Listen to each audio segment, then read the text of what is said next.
Meeting పెట్టిన తర్వాత కూడా వెంకటరావు గారికి మళ్ళీ సపోర్ట్ చేయాలి. కానీ ఇక్కడ మళ్ళీ ఏం చేశారు, ఇక్కడ స్టీల్ ప్లాంట్ లో ఫండ్ వస్తుంది, ఈ ఫండ్ తీసుకెళ్లి వెంకటరావు గారికి కూడా పెట్టి అదే నేనే చేస్తానని చెప్పి గోపాల్ అంబేద్కర్ సార్ ఆ స్టీల్ ప్లాంట్ ఇప్పుడు మరి అది అక్కడ తేడా గోపాల్ అంబేద్కర్ చెప్పండి. నన్ను నమ్మకుండా వేసినట్ట ఏంటి 30 ఏళ్ళకి 20 ఏళ్ళకి నాతో మాట వచ్చారు. వచ్చినప్పుడు కనీసం ఈ కేసు విషయంలో మీరు సహకరించాలి కదా. మరి సహకరించినప్పుడు ఏం చేయాలా, ఎవరిని కదిలించగలం చెప్పు. అందుకని నేను నోరు మూసుకొని కూర్చొని నాకున్న సోర్సెస్ లో మా ఆర్గనైజేషన్ దీర్ఘకారణం ఇప్పుడు ఇన్ని 30 ఏళ్ళలో వీళ్ళు చేయలేని పని కొత్తగా ఇప్పుడు ఏం చేయలేదు. అంటే నా వరకు మాల మహాసభ వరకు మొదటి నుంచి ఇచ్చేవాడు ఇస్తానే ఉంటాడు, ఉండేవాడు ఉండాలి. వీళ్ళు 100 రకాల డిస్టర్బెన్స్లు ఉన్నా కానీ ఆ కేసు నడుపుతాం. నేను ఆ ₹1.5 పోగు చేస్తా, ఆల్రెడీ మేము కార్యక్రమం ఇచ్చాం.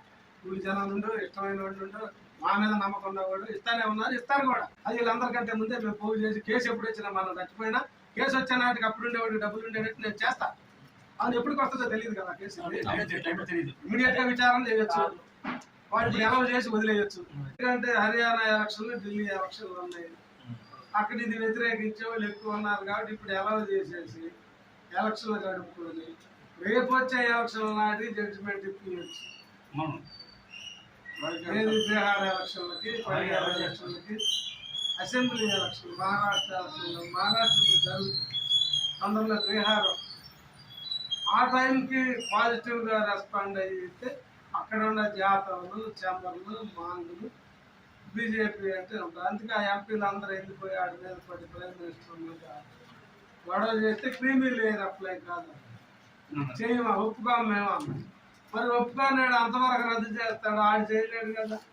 పార్లమెంట్ చేస్తే జడ్జిమెంట్ మొత్తం రద్దు చేయాలి.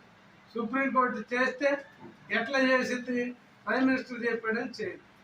మళ్ళీ మన రివ్యూ అడిగి రివ్యూ తీసుకొని మన వాదనలు అన్ని విన్నట్టు నటించి ఇది అప్పుడు వాడనుకునే పద్ధతిలో జడ్జిమెంట్ ఇవ్వాలి.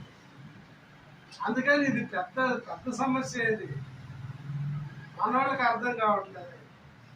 ఈ లోపు ఏమైంది, ఈ మన ఉద్యమాల్లోనే మనం కాబట్టి చెప్తున్నా, వైసీపీ అంటే టీడీపీ వ్యతిరేక వైసీపీ